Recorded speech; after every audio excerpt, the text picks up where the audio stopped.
बहुत समय पहले उज्जैन के महान राजा विक्रमादित्य अपने न्याय, पराक्रम और साहस के लिए प्रसिद्ध थे। उनकी गाथाएं केवल उनके राज्य तक ही सीमित नहीं थी, बल्कि दूर दूर तक उनके गुणों की प्रशंसा की जाती थी।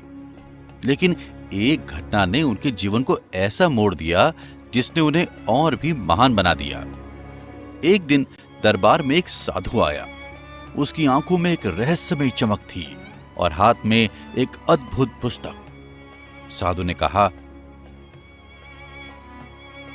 राजन, मैं तुम्हारे साहस और न्याय प्रियता की परीक्षा लेना चाहता हूं।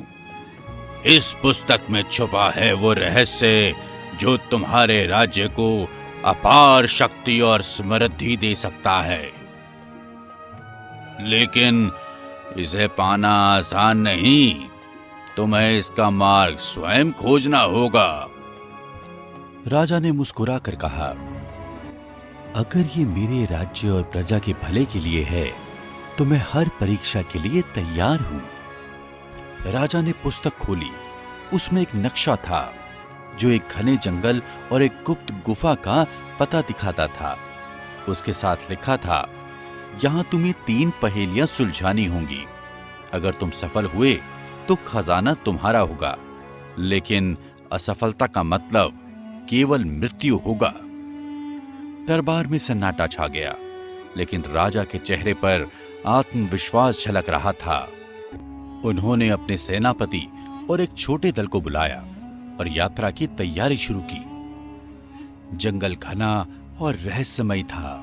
रास्ते में जंगली जानवरों, दलदलों और अदृश्य बाधाओं का सामना करना पड़ा। एक रात जब वे आराम कर रहे थे, उन्हें अजीब आवाजें सुनाई दी। ऐसा लगा जैसे कोई अदृश्य शक्ति उन्हें रोकने की कोशिश कर रही हो। राजा ने अपनी बुद्धिमत्ता और साहस से अपने दल का हौसला बनाए रखा। कई दिन की कठिन यात्रा के बाद वो उस स्थान पर पहुंचे जहां गुफा का द्वार था। गुफा के द्वार पर एक पत्थर पर लिखा था, केवल वही अंदर जा सकता है जिसके पास सच्चा साहस और ज्ञान हो। राजा ने पत्थर को हटाया और गुफा के अंदर प्रवेश किया।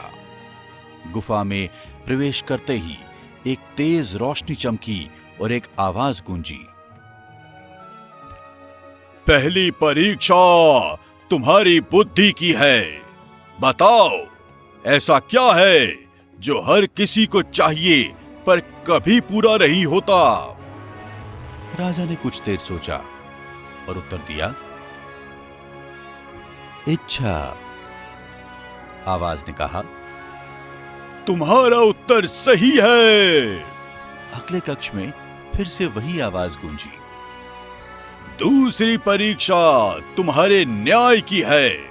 सामने 3 पात्र रखे हैं, एक में पानी, दूसरे में आग और तीसरे में विष है। तुम्हें इनमें से उस पात्र को चुनना होगा जो तुम्हारे राज्य के लिए सबसे आवश्यक है। राजा ने पानी की ओर इशारा किया और कहा, पानी जीवन का स्रोत है, बिना पानी के कुछ भी संभव नहीं। आवाज ने कहा, तुमने सही उत्तर दिया। तीसरे कक्ष में अंतिम पहेली दी गई। आवाज ने कहा, अंतिम परीक्षा तुम्हारे साहस की है। सामने जो दीवार है उसे तोड़ो और आगे बढ़ो, परंतु याद रखना, दीवार के पीछे क्या है ये कोई नहीं जानता। राजा ने बिना झिझके अपनी तलवार उठाई और दीवार तोड़ दी।